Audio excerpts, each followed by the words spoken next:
Good morning. We are extremely pleased that you are still here. You're ready to continue? Yes. You know what it is you are wanting? Yes. What is it? What do you want? What do you want? What do you want? The trouble got worse. It's more focused. Begin right here. Yeah. Oh my gosh, oh my gosh, oh my gosh. I have so much to share. Okay, so as I was coming today, I didn't get here until like 10 till 9. And on the way, I was thinking, oh my God, I'm gonna sit in the back, and I don't know about sitting in the back, and I won't be able to see anything, and I just want a front seat. It's all right back there. It's okay. It is. It's okay. It doesn't matter where you are in the room. It's not your position in the room that matters. Which is what I told myself as I was driving. And then I said, I want to be in the front. But I was playing with how do you let go at the same time as wanting something. And so when I came in, I literally walked straight to that chair. And she took your chair. We know she did. She was determined. And then the second thing is that when I signed up weeks ago, I also said, I love the recordings when the people say, I knew you were going to call on me first. And I was like, I want to be first. And now I'm first.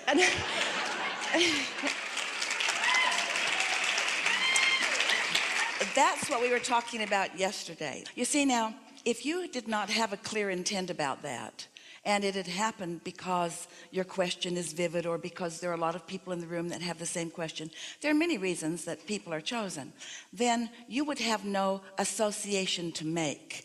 But when you have deliberately intended something, and you have been aware of your vibration and deliberately adjusting it, and then the manifestation occurs that satisfies all of those intentions, then you know for sure. And what is it that you know?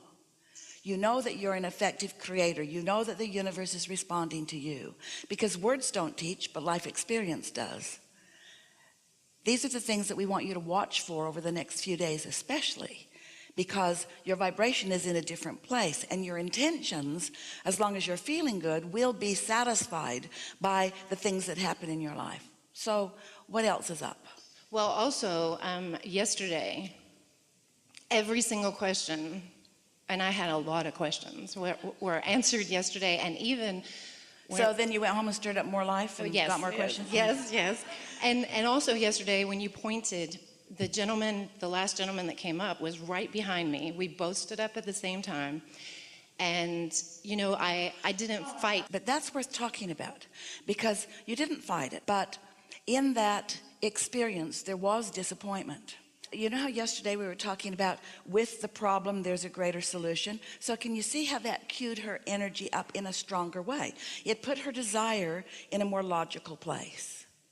That's how it always works. That's why every problem is not really a problem. It's just a route to a stronger, more satisfying solution.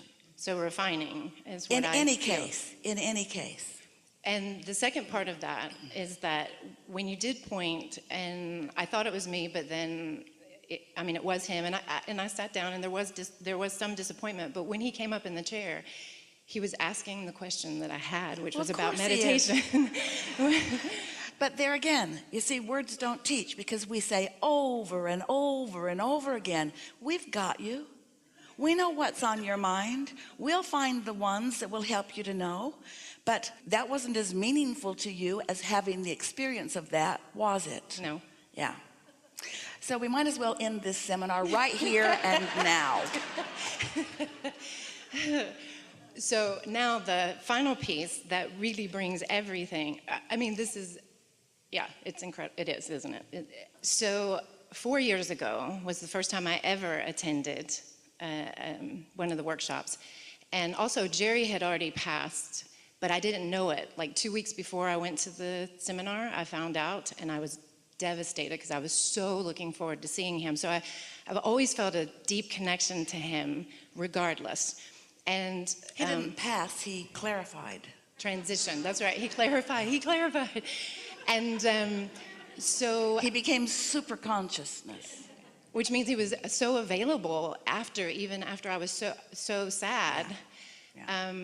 And 3 years ago, it was at the Biltmore, and I got up in the chair the first time I got up in the chair, I got kicked out of the chair because I was crying and I was so emotional, and all I wanted to do was get in the chair. Well, now, be clear about this. Well, I mean, I was like, it was going in a positive way at the workshop, and I had so much emotion about things that were so deep, and so I got. We were kicked calling for a specific thing, out of the chair. and you came anyway. It's all right.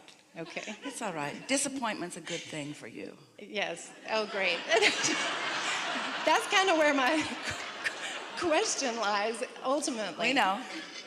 But I was happy, ultimately, that I had gotten in the chair because that's what I really wanted at that point. Yeah.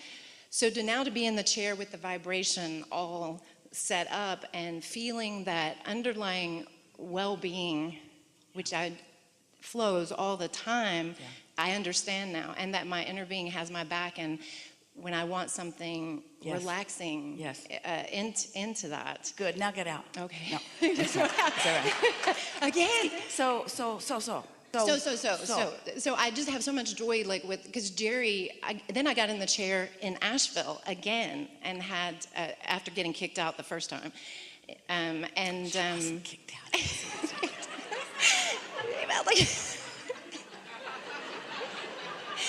But Jerry helped me get in the chair when I was coming to Asheville, and I just I wanted to stay. I mean, I am so grateful for and appreciative. Let's use the word appreciative as that. Jerry was the one who kicked you out. He did. Yeah. And he put me back. Because your sadness isn't good for Esther. No. Oh yes. Especially then. Now she doesn't care. Now yes. Oh, it's not like that. It's that now her relationship with him is what it is, and it's real, and she's adjusted to the differences. Then not so much, and you were not helpful. Because I had my own stuff going on too. Yeah, that was really sad. Do you have anything that you want to talk about? Yes, I'm sorry, I was just so excited. Okay. All is well, okay, all is well. okay, And all of that was important, but it's done. Now what? Okay. Thank you. I just want to say to Esther when she listens to this that I love her and your entire team. So beautiful. We are all in this together, aren't we? Yeah. Can we talk about meditation? Whatever you want. Okay. So sometimes when I meditate in the morning, I fall asleep. I've listened to your recordings, and I wake up and I get some water and I fall asleep. Is that fine in terms of subsiding my thoughts? Well, of course it's fine, but it's not beneficial in the way that meditation is. And here's why. Sometimes people say, when I use a particular drug, I release resistance too. And we say, you don't really release resistance, you're just not aware of it. And so the point of meditation is to allow your vibration to rise to the equivalency of your inner being. That is our definition of the purpose of meditation.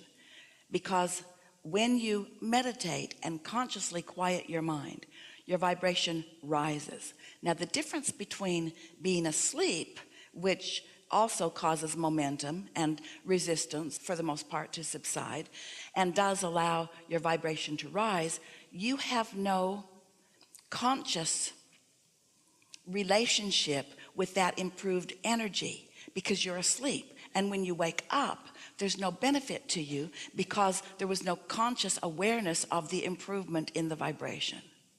Does that make sense to you? Yes. And think about it. If what you were talking about were true, then everybody who gets a good night's sleep or takes a nap would wake up connected to their source, and they don't. They wake up usually in the same bad mood that they went to sleep in. That's what I thought. So then I meditate again and again, maybe twice or three times, and after the sleep, and I do touch that place. Well, you get to do whatever you want to do, and the way you're living your life and the intentions that you hold, everything's all right. There's no right or wrong in this. But we do want to say to you, to all of you, that when you came into this physical body, you came with the intention of your conscious mind, your awake mind, being active. And so you really have trained it to be active, and it wants to be active because you're a creator. And so when you ask your mind to be quiet for extended periods of time, it's an unnatural state of being. 15 minutes is really enough. You could meditate for 15 minutes and only achieve that detached state for a minute or two or three, and that's enough. And so usually, we're not saying it's the case with you, but usually when people meditate for longer periods of time, it is to escape the discord or unpleasantness of energy that they sense that they can't control. It's a way of sort of detaching. And we understand sometimes when you come out of meditation, you want to go right back in. We get that too. We just don't want anyone to think that it's a necessary thing to meditate for long periods of time. It's usually an escape from the deliberate creation that you came here to do. So another physical reaction that I have to dropping in to that, to alignment. Yeah. To that detached state. Yeah, and sometimes this happens like here, or when I'm doing something like teaching, or my eyes start to water. And it's not sadness, it's just a physical reaction to alignment in an awake state. Tears? Yeah. We call it overjoy. You connect with joy that you're not vibrationally accustomed to experiencing on a really regular basis. So it just sort of spills over. Okay. If you were in our physical shoes, I know you've said often that the optimum position is to be satisfied with where you are and eager for more. Am I misquoting that? That's exactly what we say. Okay. Satisfied with what is. This platform where I am and the contrast that I'm experiencing is perfect for me. And really, the reason that we encourage a decision to be satisfied with it is because the current manifestation has manifested, and there's nothing you're going to do about the current manifestation. Everything is about the more. So if you are not railing against what is, then you have a much freer opportunity to look forward to the improvement. But if you're in that step one mode all the time, pointing out the problems or what's wrong with it, then you tend to get stuck there, and you don't allow yourself to move in the way that is possible, and in the way that you desire, and in the way that satisfaction is. So would it be safe to say that if we are in a state of emotionally feeling the state of contentment, and then waiting for a thought, an inspired thought, it would be a better place to be than, and I'm speaking for myself, but perhaps other people, thinking. You've hit right on what we were going to say next, which means you received it. You've hit right on what we were going to say next. And that is, the whole purpose of meditation is to tune you to your tuner. And then, as you are listening for what that tuning has accomplished, now you're at the doorway of your vortex, and what's in there is coming out to play with you. Yes.